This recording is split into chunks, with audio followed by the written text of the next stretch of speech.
Welcome back. Bulletin का बाकायदा आगाज करें और सबसे पहले बात करें। Army chief general Siraj Munir ने कहा है कि भारतीय फौजी के खोखले बयान उनकी बढ़ती हुई मायूसी की निशानदेही करते हैं। भारत की मुहिमजोई का पूरी ताकत से जवाब दिया जाएगा। आईएसपीआर के मुताबिक army chief general Siraj Munir की जेर सदारत 267वीं कोर कमांडर कॉन्फ्रेंस मुनक्किद की गई, जिसमें शुरका ने शोहदाए अफवाज पाकिस्तान, कानून नाफिज करने वाले इदारों और पाकिस्तानी शहरियों की लाजवाल कुर्बानियों को जबरदस्त खराज अकीदत पेश किया। फोरम ने दरपेश खतरात का मुफस्सिल जायजा लेते हुए इलाकाई और दाखिली सलामती के मंजरनामे पर रोशनी डाली। कॉन्फ्रेंस के शुरका ने लाइन ऑफ कंट्रोल और वर्किंग बाउंड्रीज के साथ मौजूदा सूरत हाल पर तबादला ख्याल किया। फोरम ने यौम यकजहती कश्मीर के मौके पर कश्मीर के पुरअज़म लोगों के साथ इजहार यकजहती किया। इसी के साथ साथ फोरम ने भारत की जानिब से गैर कानूनी तौर पर मकबूजा जम्मू कश्मीर में इंसानी हुकूक की मुसलसल खिलाफ वर्जियों की शदीद मजम्मत की और उन्हें खित्ते के अमन और इस्तेहकाम के लिए एक संगीन खतरा करार दे दिया। फोरम से खिताब करते हुए army chief general Siraj Munir ने कहा है कि पाकिस्तान आर्मी मुल्क की खुद मुख्तारी और सालमियत के दिफा के लिए पूरी तरह से तैयार है। भारतीय फौज के एक खोखले बयानात उनकी बढ़ती हुई मायूसी की निशानदेही करते हैं। इस किस्म के बयानात अपने अवाम और आर्मी बरादरी की तवज्जो भारत के अंदरूनी खलफिशार और उनकी इंसानी हुकूक की खुली खिलाफ वर्जियों से तवज्जो हटाने के लिए है। पाक फौज के सिपह सलार ने मजीद कहा कि किसी भी मुहिमजोई का पाकिस्तान मुकम्मल ताकत से जवाब देगा।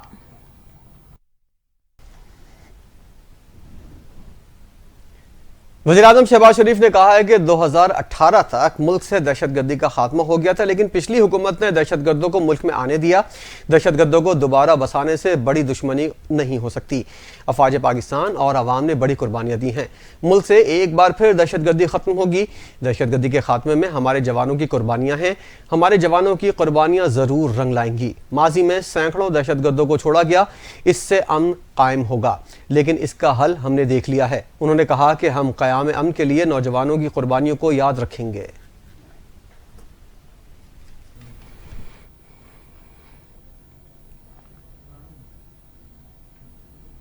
यहाँ को बताएं कि पंजाब हुकूमत ने सूबे के मुस्तहिक खानदानों के लिए रमजान पैकेज का ऐलान कर दिया है।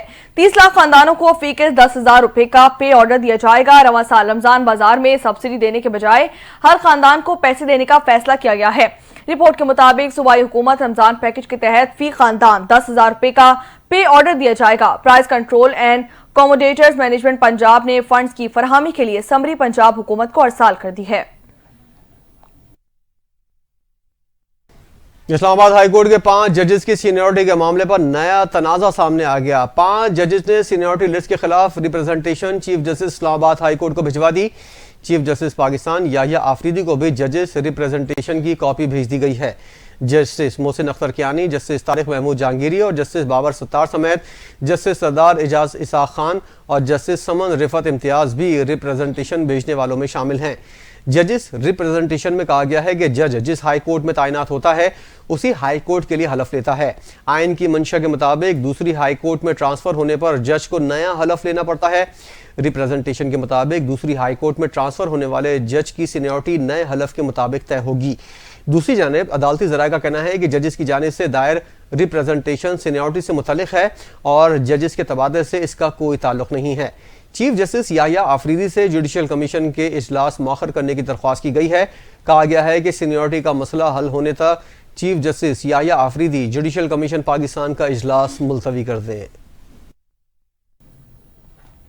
इस्लामाबाद हाई कोर्ट में नए जजेस आने के बाद बड़ी इंतजामी तब्दीली कर दी गई है। Chief justice Islamabad high court Aamir Farooq की मंजूरी से ऑफिस ऑर्डर जारी कर दिया गया, जिसके मुताबिक जस्टिस मोहसिन अख्तर कियानी को हटाकर जस्टिस सरफराज जोगर को एटीसी और एहतसाब अदालतों का इंतजामी जज तैनात कर दिया गया है। इससे कबल जस्टिस मोहसिन अख्तर कियानी एटीसी एहतसाब अदालतों के इंतजामी जज मुकर्रर किए गए थे। ऑफिस ऑर्डर के मुताबिक जस्टिस मियां गुल हसन औरंगजेब की जगह justice Azam Khan district courts waste के इंतजामी जज मुकर्रर कर दिए जाएंगे, जबकि जस्टिस अरबाब मोहम्मद ताहिर को FIA कोर्ट्स का इंतजामी जज तैनात किया जाएगा। इसके अलावा जस्टिस समन रिफत इम्तियाज को बैंकिंग कोर्ट्स की इंतजामी जज तैनात किया जाएगा, जबकि जस्टिस राजा इनाम अमीन मिन्हाज सेशन कोर्ट्स ईस्ट के इंतजामी जज मुकर्रर किए जाएंगे। सिंध हाई कोर्ट के आईनी बेंच के फैसले से साबिक वज़ीर आला सिंध कायम अली शाह और सूबाई वजीर शर्जील मेमन के नाम खारिज करने की दरख्वास्त पर बड़ा रिलीफ मिल गया। मजीद इस हवाले से दरख्वास्त गुजारों ने क्या मौक़िफ़ इख्तियार किया, जानते हैं इस रिपोर्ट में।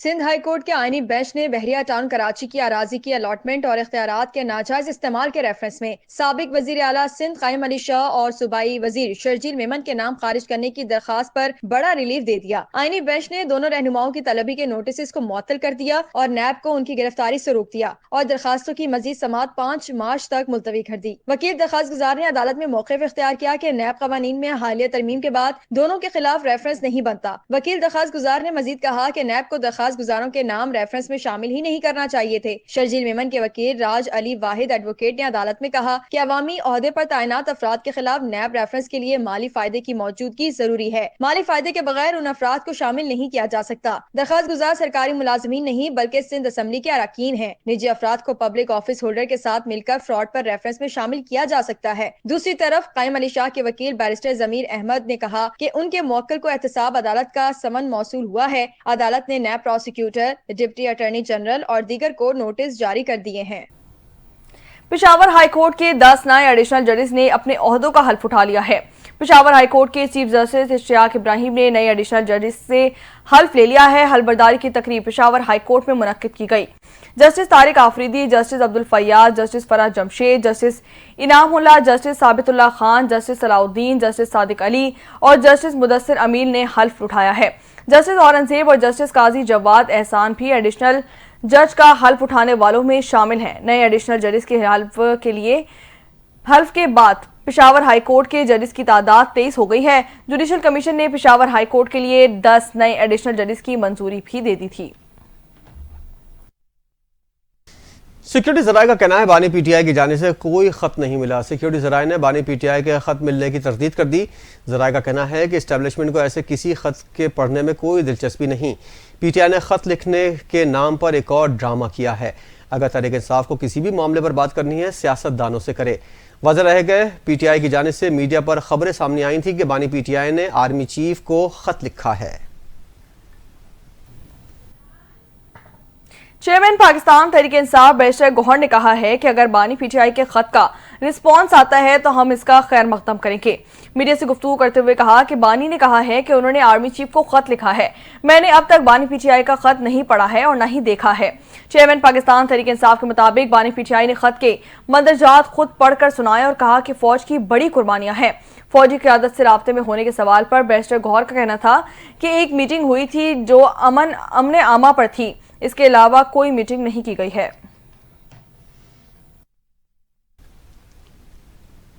वज़ीर दिफा ख्वाजा आसिफ ने कहा है पीटीआई ने पहले मुज़ाकरात का सिलसिला शुरू किया, अब खत लिख रहे हैं। ये सब निशानदेही है बानी पीटीआई एनआरओ चाहते हैं। ख्वाजा आसिफ ने कहा आप खुद बानी पीटीआई की जहनी कैफियत का अंदाजा लगा सकते हैं। पीटीआई तितर बितर हुई है। मुज़ाकरात किसी के कहने पर किए जा रहे थे। वज़ीर दिफा ने कहा तोशाखाना के मुल्जिमान के कहने पर मुज़ाकरात किए जा रहे थे। बानी पीटीआई इस वक्त बड़ी मायूस कुन कैफियत में है। ख्वाजा आसिफ ने कहा कि बढ़ के मारने के सिलसिले पर भी बानी पीटीआई नजरसानी कर रहे हैं। मुज़ाकरात में भी यही बात थी कि हमें एनआरओ दो।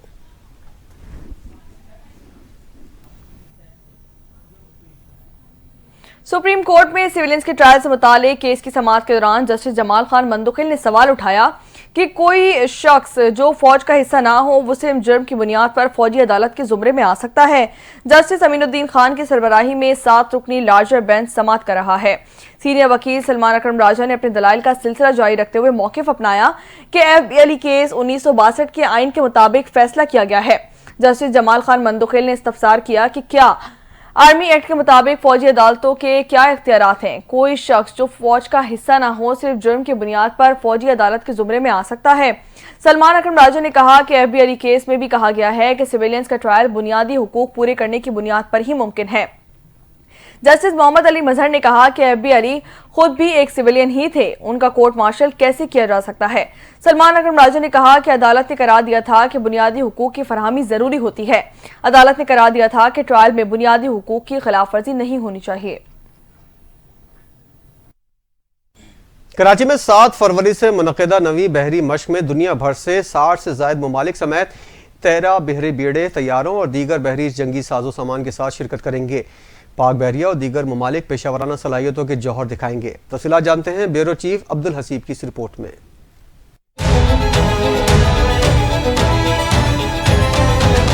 पाक बहरिया की जानिब से 9वीं अमन मशकों का इनकाद 7 फरवरी से 11 फरवरी तक किया जाएगा। बहरी मशक अमन 2025 और पहले डायलॉग की मीडिया ब्रीफिंग में commander Pakistan fleet air admiral Abdul Munib ने कहा कि इस साल 60 से जायद ममालिक 13 बहरी बेड़े, तैयारों और दीगर बहरी जंगी साजो सामान के साथ शरीक होंगे। अमन मशकों के मुख्तलिफ अमन डायलॉग के सेशंस भी मुनक्किद किए जाएंगे। अमन मशकों के हवाले से बताते हुए commander Pakistan air admiral Abdul Munib ने कहा कि सी फेज में पाक बहरिया और दीगर ममालिक पेशावराना सलाहियतों के जौहर भी दिखाएंगे। Over the year, Aman exercise has evolved in terms of its objectives and scope, and I am pleased to highlight that this year in exercise Aman 25, which is the 9th edition and is scheduled to be conducted from 7 to 11 February 25, around 60 countries are participating with 13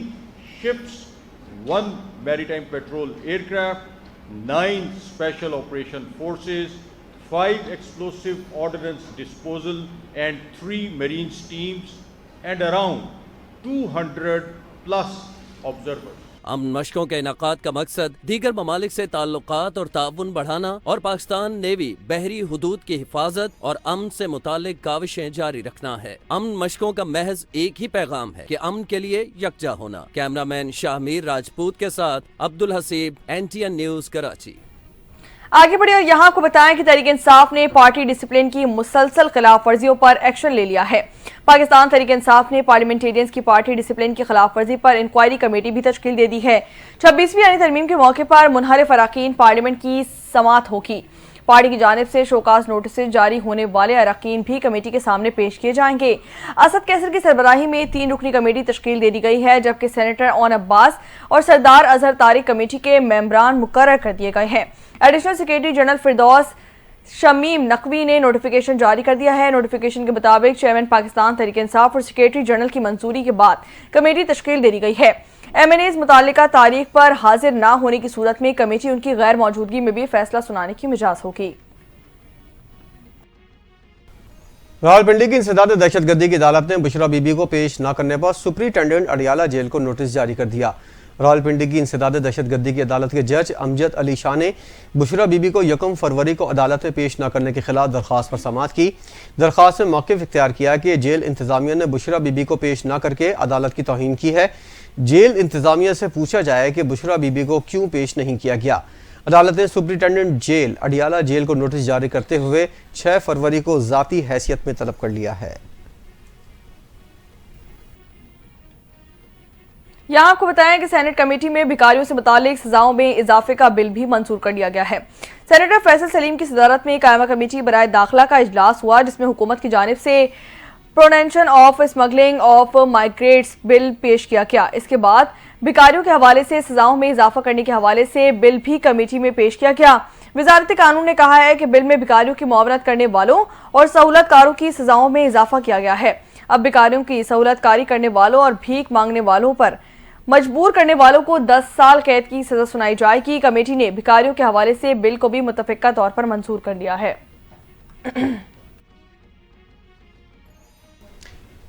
वज़ीर-ए-आज़म शहबाज शरीफ ने इस्लामाबाद में ख़याबान सोहरवर्दी और Srinagar highway पर तामीर शुदा 3 underpasses पर मुश्तमिल जिना square का इफ्तिताह कर दिया। वज़ीर-ए-आज़म शहबाज शरीफ ने जिना स्क्वायर की इफ्तिताही तकरीर से खिताब करते हुए कहा कि आज जिना स्क्वायर का मनसूबा पाया तकमील तक पहुँचा, जिससे ट्रैफिक के बहाव में बेहतरी आएगी। शहबाज शरीफ ने कहा कि मनसूबे से वक्त, ईंधन की बचत के साथ आलूदगी में कमी होगी, जिसकी जिम्मेदारी फ़र्ज शनवासी से मनसूबा मुकम्मल किया गया काबिल सताइश है। वज़ीर-ए-आज़म का कहना था कि यही वो तरीक़ा है जो कौमों की जिंदगियां बदल देता है। जिना स्क्वायर की तरह दीगर तरक्याती मनसूबे भी जल्द मुकम्मल होंगे। शहबाज शरीफ ने कहा कि इस्लामाबाद को खूबसूरत बनाने के हवाले से मिसाल कायम कर रहे हैं। मनसूबे से अवाम को बहुत बड़ी सहूलत मिलेगी। सिंध और पंजाब हुकूमत की तर्जुमान आमने सामने आ गई। तर्जुमान सिंध हुकूमत सादिया जावेद ने लफ्जी गोलाबारी करते हुए कहा कि वज़ीर इत्तलात पंजाब झूठ बोलने से एहतियात करें, वरना पीका एक्ट की लपेट में आ जाएंगी। सादिया जावेद ने कहा कि पाकिस्तान में तमाम बड़े कौमी और अवामी मंसूबे पाकिस्तान पीपल्स पार्टी की क़यादत की मरहून मिन्नत हैं।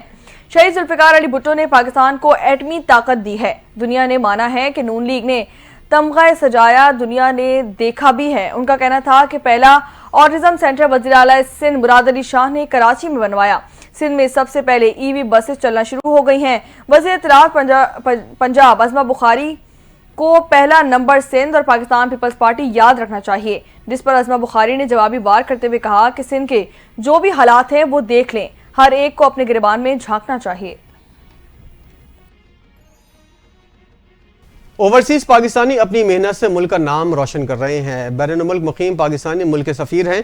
इस्लामाबाद में ओवरसीज पाकिस्तानी ग्लोबल फाउंडेशन की तकरीर से खिताब के दौरान वज़ीर आज़म शहबाज शरीफ का कहना था, ओवरसीज पाकिस्तानियों का मुल्क में खैर मकदम करते हैं। ओवरसीज पाकिस्तानी दियार गैर में शबाना रोज़ मेहनत कर रहे हैं। वज़ीर आज़म का कहना था कि आज की मेहनत की बदौलत तरसीलात ज़र बैरून ममालिक से स्टेट बैंक के ज़रिए पाकिस्तान आ रही हैं, जिसमें 30% इजाफा हुआ है। उन्होंने कहा कि आपके मसाइल को हल करने के लिए मेरी हुकूमत की जिम्मेदारी है, इसके लिए हम कोई कसर नहीं छोड़ेंगे। आपका हक दिलवा कर हम चैन से बैठेंगे। वज़ीर आज़म का कहना था, ग्रीन चैनल साबिक वज़ीर आज़म नवाज शरीफ का एक बहुत बड़ा कारनामा था, इसे दोबारा बहाल करेंगे। वज़ीर ख़जाना ओवरसीज़ पाकिस्तानियों के लिए ग्रीन चैनल के मामले का जायज़ा लेंगे। ग्रीन चैनल को चलाने में आपका कलीदी किरदार होगा, आपने इसको ग्रीन या येलो में तब्दील नहीं होने देना। मराकश कश्ती हादसे में मिलने वाली 13 लाशों की शनाख्त का अमल मुकम्मल कर लिया गया है। सिफारती ज़राए के मुताबिक मुकामी हुक्काम को सिर्फ 13 लाशें ही मिली हैं। शनाख्त के अमल के दौरान उनका ताल्लुक पाकिस्तान से साबित हुआ है, जबकि कश्ती हादसे के बाद मुकामी हुक्काम को 27 से ज़ायद लाशें नहीं मिल सकी हैं। मराकश में पाकिस्तानी सफारत खाने के ज़राए ने बताया कि मैयतों की शनाख्त के लिए नादरा की खिदमात भी हासिल की गई हैं। इसी के साथ साथ फिंगरप्रिंट्स और तस्वीर नादरा को भी भिजवा दी गई हैं। नादरा की जानिब से तस्दीकी अमल मुकम्मल होने पर फहरिस्तें बनाई गई हैं। ज़राए के मुताबिक मिलने वाली 13 लाशें नाकाबिल शनाख्त और बगैर दस्तावेजात की थीं। अब जल्द लाशों की वतन वापसी का अमल भी शुरू किया जाएगा। शनाख्तशुदा लाशों की फहरिस्त वजारत खारजा को भिजवा दी गई है, जबकि जिसके बाद लाशों की वापसी का अमल भी जल्द शुरू कर दिया जाएगा।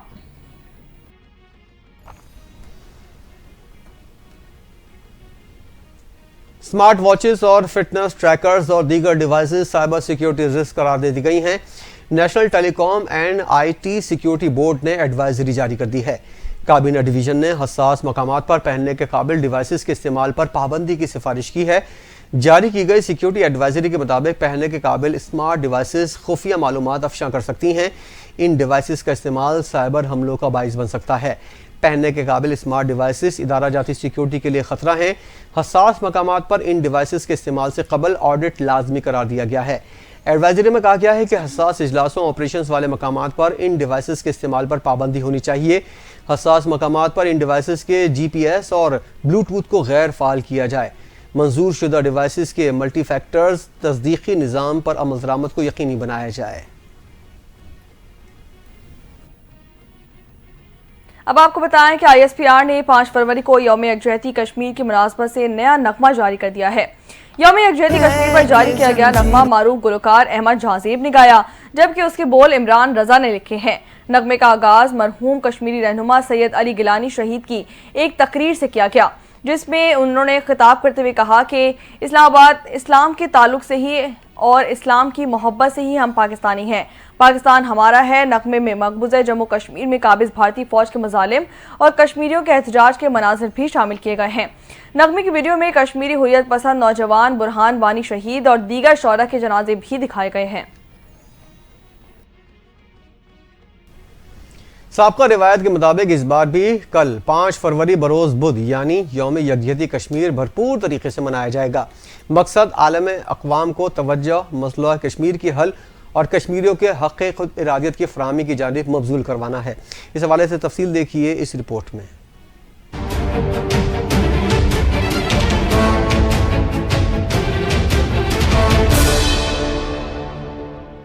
मकबूजा कश्मीर में भारतीय मज़ालिम के खिलाफ पाकिस्तान समेत दुनिया भर में कल 5 फरवरी को यौम यकजहती कश्मीर मनाया जाएगा। यौम यकजहती कश्मीर मनाने का मकसद कश्मीरी अवाम के साथ हक के खुद इरादियत के लिए यकजहती और आलमी बरादरी की तवज्जो भारतीय मज़ालिम की जानिब मुतवज्जे करवाना है और आने वाली नस्लों पर भारत का मकरूह किरदार और चेहरा बेनकाब करना है। भारत 5 अगस्त 2019 में मकबूजा कश्मीर के खुसूसी हैसियत खत्म करने के बावजूद जज्बा आज़ादी को दबाने में नाकाम रहा है। भारत ने हमेशा मजलूम कश्मीर कश्मीरियों की आजादी की जिद्दोजहद को दहशतगर्दी से जोड़ने की नाकाम कोशिश की है। भारतीय आर्मी चीफ जनरल द्विवेदी ने चंद रोज कबल बेबुनियाद दावा करते हुए कहा कि मकबूजा कश्मीर में 2024 के दौरान मारे गए अस्करियत पसंदों में से 60% पाकिस्तानी थे, जबकि इस वक्त भी सरगर्म अस्करियत पसंद 80% पाकिस्तानी है। लाइन ऑफ कंट्रोल पर मौसर जंगबंदी के बावजूद मुसल्लह अस्करियत पसंदों की दरअंदाजी का सिलसिला जारी है और दहशतगर्दी का बुनियादी ढांचा अब भी मौजूद है। पाक फौज ने बेबुनियाद इल्जामात का मुंह तोड़ जवाब देते हुए कहा कि भारतीय आर्मी चीफ का पाकिस्तान को दहशतगर्दी का मरकज करार देना हक़ाइक़ के कतई मनाफी है। भारतीय आर्मी चीफ मकबूजा कश्मीर में बदतरीन जुल्म और सितम का मुजाहरा कर चुके हैं। भारतीय आर्मी चीफ के बयानात दरअसल मकबूजा कश्मीर में जारी बर्बरियत से तवज्जो हटाने की नाकाम कोशिश है। इस तरह की साजिशें कश्मीरी अवाम के अपने जायज मकासद के हुसूल के ख्वाहिश को दबा नहीं सकती। दिफाई तजियाकार के मुताबिक रियासत पाकिस्तान ने हमेशा मजलूम कश्मीरियों पर होने वाले इंसानियत सोज मजालिम पर दुनिया के हर फोरम पर मौसर आवाज उठाई है। 5 फरवरी यौम यकजहती कश्मीर एक दिन ही नहीं बल्कि एक अहद है जो पाकिस्तानी अवाम ने कश्मीरियों के साथ रखा है। भारतीय फौज मकबूजा कश्मीर में तमाम तर इंसानियत सोज मजालिम के बावजूद कश्मीरियों के जज्बे आज़ादी को दबाने में नाकाम है। दिफाई तजियाकार का मजीद कहना है कि पाकिस्तान हमेशा मजलूम कश्मीरियों की इखलाकी और सिफारती हिमायत दुनिया के हर फोरम पर जारी रखेगा। पाकिस्तान के अवाम और पाक फौज मजलूम कश्मीरी बहन भाइयों के साथ खड़े हैं और इनकी सिफारती और इखलाकी मदद जारी रखेंगे। इसी हवाले से आपको बताएं कि मुस्लिम लीग नून के रहनुमा तारिक फजल चौधरी ने कहा है कि कश्मीरियों को इस तस्वाब राय का हक मिलने तक पाकिस्तान नामुकम्मल है। 5 फरवरी को पाकिस्तान और आज़ाद कश्मीर में सेमिनार मुनक्किद किए जाएंगे। दफ्तर खारजा ने फॉरेन मिशंस को भी भारतीय मजालिम पर सेमिनार्स की हिदायत जारी कर दी है। यौम यकजहती कश्मीर पर सूबाई दारुल हुकूमत में इंसानी हाथों की जंजीरें बनाई जाएंगी। इसी के साथ साथ पाकिस्तान मुस्लिम लीग नून के मरकजी रहनुमा तारिक फजल चौधरी ने प्रेस कॉन्फ्रेंस करते हुए कहा कि यौम यकजहती कश्मीर पाकिस्तान समेत दुनिया भर में मनाया जाता है। कश्मीरी अवाम अपने हक के खुद इरादियत के लिए जद्दोजहद कर रहे हैं। भारतीय मजालिम के खिलाफ भरपूर आवाज बुलंद की जाएगी। कश्मीरी अवाम को इस तस्वाब राय का बुनियादी हक भी दिया जाएगा। ये दिन पाकिस्तान की जानिब से सिफारती मिहाज पर कश्मीरियों की हिमायत का इजहार करता है।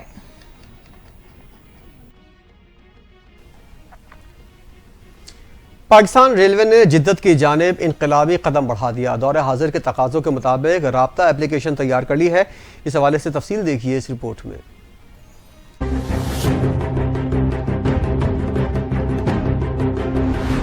पार्लियामेंट हाउस में कौमी असम्बली की कायमा कमेटी रॉय रेलवे का इजलास चेयरमैन रॉय हसन नवाज की सदारत में हुआ, जिसमें रेलवे हुकाम ने शिरकत भी की। सेक्रेटरी रेलवे ने कमेटी को बताया कि अब जब पूरी दुनिया इलेक्ट्रॉनिक रेलवे की तरफ जा रही है तो पाकिस्तान रेलवे को भी इस जिद्दत से हम आहंग करने के लिए राब्ता एप्लीकेशन तैयार कर ली है। सेक्रेटरी रेलवे के मुताबिक राब्ता एप्लीकेशन के जरिए घर बैठे सीट की बुकिंग के अलावा दीगर मालूमात हासिल की जा सकती हैं और 5 से 6 माह में रेलवे की तमाम कोचेज को इस ऐप के साथ मुंसलिक कर दिया जाएगा। इस मौके पर सेक्रेटरी कमेटी ने इस्तफसार किया कि इस ऐप की तैयारी पर कितना खर्चा आया, तो रेलवे हुकाम ने बताया कि इस पर कोई खर्चा नहीं आया। सेक्रेटरी रेलवे ने यह भी बताया कि सीपैक ML1 पेशावर से कराची 1726 किलोमीटर रेलवे ट्रैक है और इस पर $6 अरब से जायद की लागत आएगी। इस वक्त 34 ट्रेनें चल रही हैं, जबकि ML1 बनने के बाद 120 ट्रेनें चलाई जा सकेंगी। सेक्रेटरी रेलवे ने मजीद तफसीलात बताते हुए कहा कि ML1 2 फेसेस में बनाया जाएगा। पहला फेज कराची से मुल्तान, जबकि फेज 2 मुल्तान पेशावर तक होगा, जबकि ML3 बेहतरी का मैकेनिज्म बना लिया गया है। इस सिलसिले में चीन से भी माहिरीन एक वफ्द रवां माह पाकिस्तान आ रहा है। सेक्रेटरी रेलवे ने कमेटी को बताया कि 1969 में लाहौर से खानेवाल के दरमियान इलेक्ट्रॉनिक ट्रेन शुरू की गई है। इसका ट्रैक 286 किलोमीटर तवील था। पाकिस्तान रेलवे ने 13 ट्रेनों को आउटसोर्स किया और इससे सर्विस का मयार बेहतर हुआ, जबकि आमदनी भी बढ़ी है। जिस ट्रेन से हम 7 अरब रुपए कमा रहे थे उसे 80 से 11 अरब रुपए कमाए जा रहे हैं। जब तक 7 दिन की पेमेंट नहीं की जाती हम ट्रेन चलने नहीं देते। चेयरमैन कमेटी ने कहा कि इस मंसूबे को फौरी शुरू किया जाएगा। और इसी के साथ न्यूज बुलेटिन से फिलहाल इतना ही। मज़ीद खबरों और अपडेट्स के लिए आप देखते रहिए NTN न्यूज़।